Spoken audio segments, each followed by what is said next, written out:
Let's understand accounting for life members fees. The fees that is received for life membership is basically a capital receipt.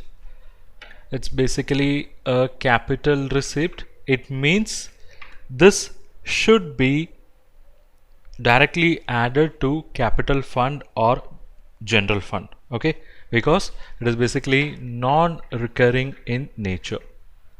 So how to account? The basic is it should be added to capital fund or general fund, but it has been received as a lump sum, right?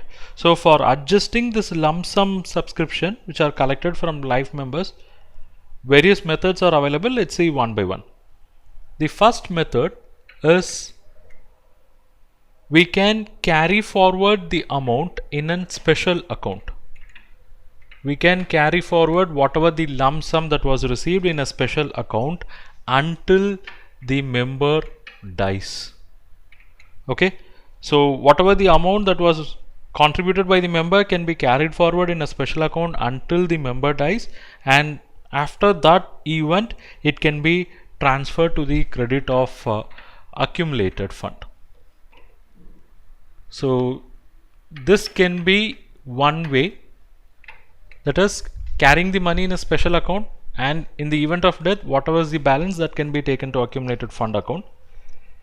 The second approach is we can transfer some equal amount.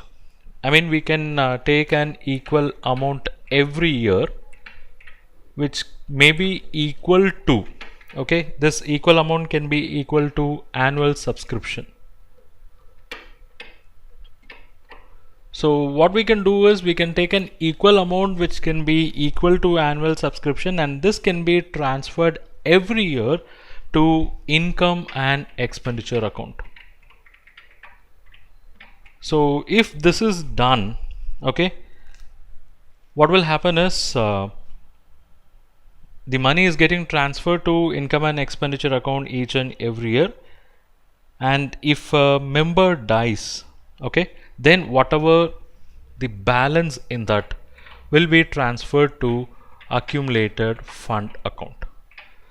So what is happening here is the lump sum received is taken to income and expenditure account every year on an equal basis, say something an amount equal to annual subscription, and in the event of death whatever the balance that will be transferred to accumulated fund account.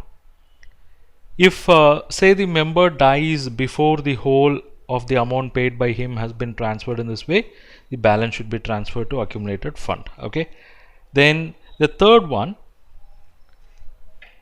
what can be done is an amount can be calculated according to age and average life of the member.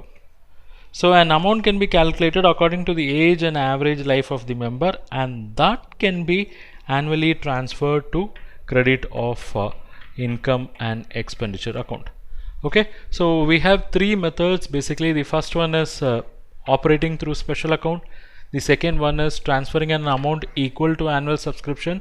The third one is arriving at an amount based on age and life of the member, average life of the member, and that amount can be annually transferred to income and expenditure account.